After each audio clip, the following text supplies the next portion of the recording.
Tumaveli from programtom.com Tech here, and in this episode, I'm gonna share my opinion about Flutter State Management Solutions. Basically, I'm getting tired of the different implementations of the same idea.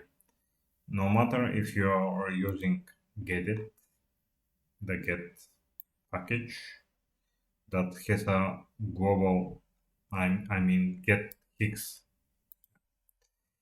Um, Get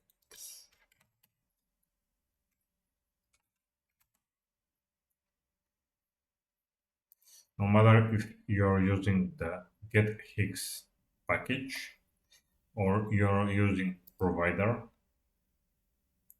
or you're using some variation of the book library, either the Felix version or the Erhix book version or some of the other implementations of the same idea, review reports, of course, and basically all of the state management solutions go with some global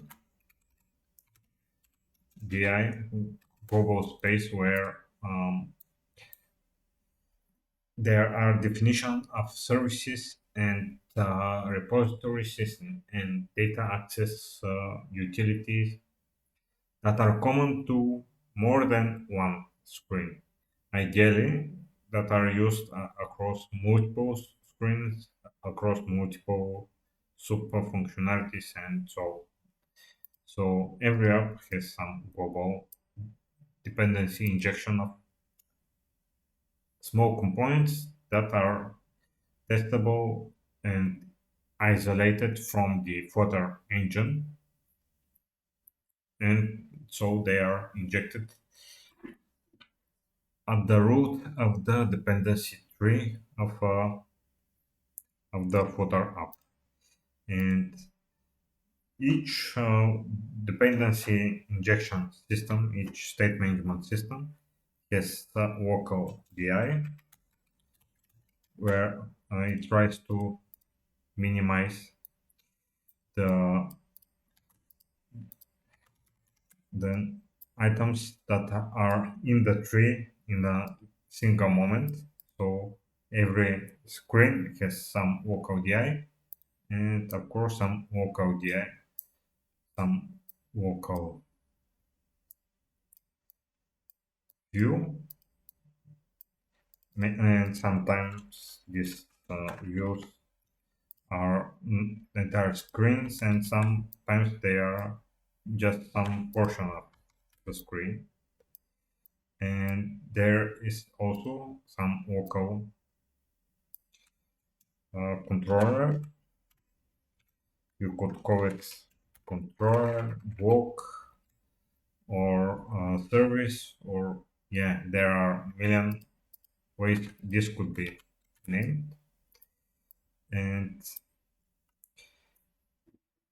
the way this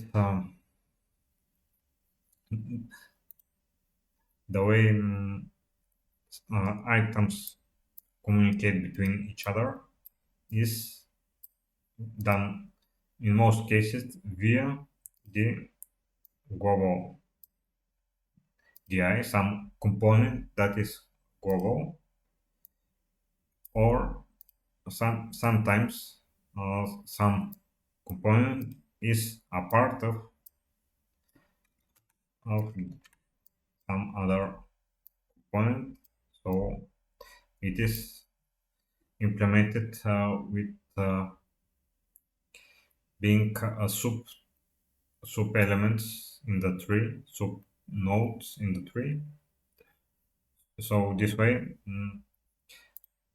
uh, the parent controller could pass a reference,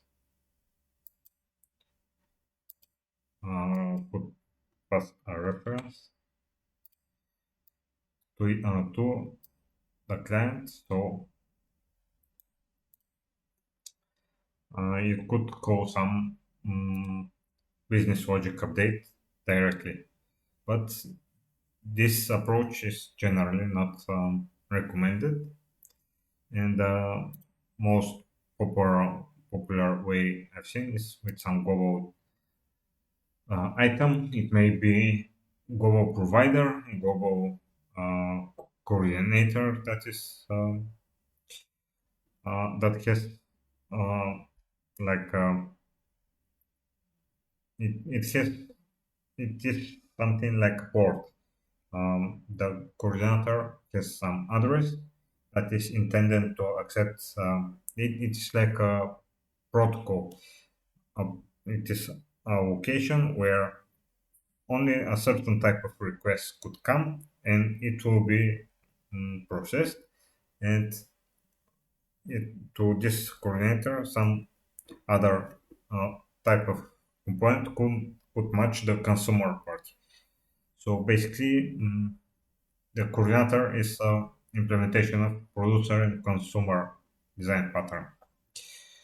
So basically, this type of structuring I've seen in RxBook, I've seen it in book, no matter if you're using um,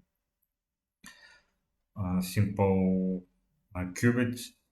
It's just the uh, it's just a little bit more simpler without um, making the changes, the actions, events, and making them more semantic. It's more directed qubit, and with it's similar to GetHicks, and um, basically River Port is very similar to Provider, as Provider is part of um, River Port. So